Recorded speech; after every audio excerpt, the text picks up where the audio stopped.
따르릉 따르릉 비켜나세요로 시작되는 동요 자전거. 4분의 2박자, 다장조의 단조로운 리듬이지만 동심의 표출이 아기자기합니다. 3살 배기 어린이부터 팔순 노인까지 모두가 알고 있는 이 노래. 하지만 누가 지었는지 잘 모르는 이 노래.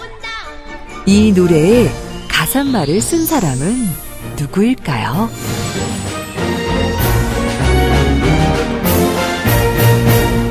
의성어하고 의태어를 매우 적극적으로 활용하신다는 거죠. 그리고 또 다른 하나는 시행을 굉장히 독특하게 자르세요. 그래서 그 시행을 분절한 거를 가지고 경쾌하고 굉장히 밝은 리듬을 만들어내신다는 게 목일순 선생이 가지고 있는 우리가 얼른 이해할 수 있는 특징 중에 하나라고 할 수 있습니다.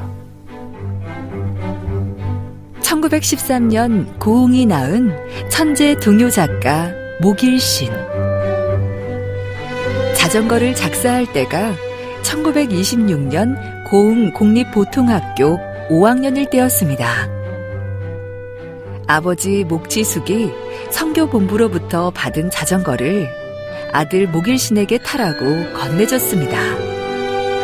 당시 자전거 한 대 값이면 요즘 소형 자동차 한 대와 맞바꿀 정도였으니 목일신이 노래한 자전거가 저절로 불려진 것은 아닌 것 같습니다.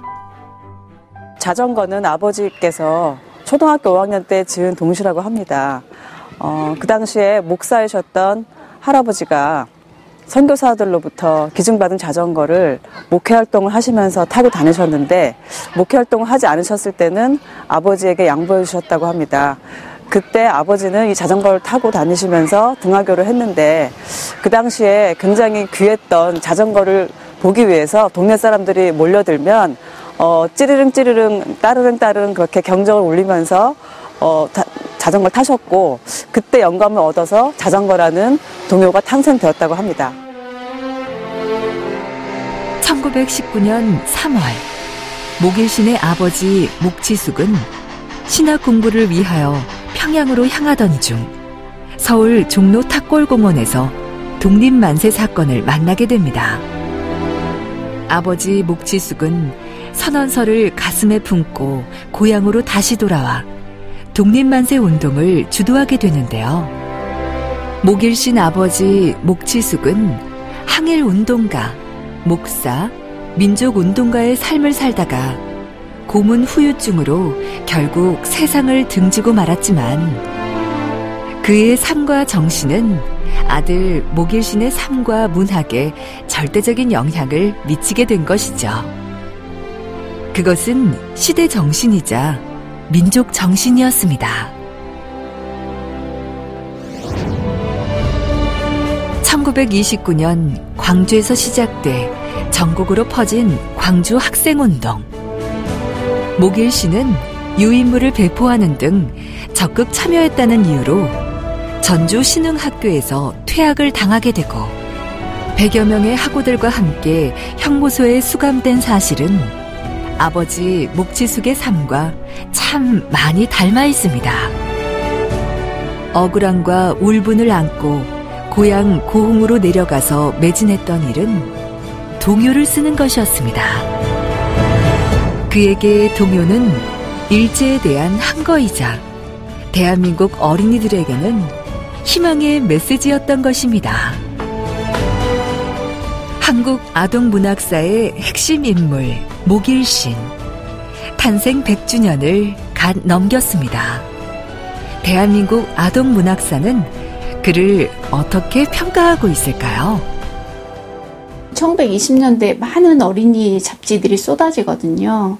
그때 당시에 소년 문사로 등장한 대표적인 작가 중에 한 사람이 바로 이 목일신입니다. 우리가 잘 알고 있는 이원수라든지 이런 분들도 다 어린이 잡지를 통해서 등장을 하거든요. 다 15살, 16살 이 무렵에 그걸 우리가 지금도 부르고 있는 거죠. 마찬가지로 목일신의 자전거도 그때 10대 문사로서의 작품을 쓴 거거든요. 이런 현실을 반영하듯이 최근 목일신의 생애와 업적이 활발하게 재조명되고 있습니다.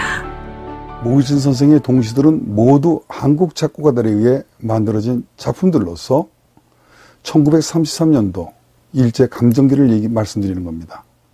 이 시대의 동요들은 일본의 동요에 한국의 동시를 사용하여 만든 것들이 많았으나 모길신 선생의 동시들은 대부분 한국 작곡가들에 의해 창작되었다는 것에 동요사적 가치를 논할 수 있습니다. 그런 측면에서 모길신 선생의 작품들은 그 배경에 대한 민족학적 연구와 평가를 계속해야 할 것으로 생각됩니다. 1920년 일제강점기, 암흑천지였던 시대에 밝고 건강한 동심을 노래한 천재 동요 작가 모길신. 그를 대신하여 이제는 우리가 대한민국의 미래와 무수한 희망을 노래할 차례입니다. 충절의 고장, 선비의 고장, 고흥에서 시작된 이 찬란한 울림은 후대들의 삶과 정신에 고스란히 전해질 것입니다.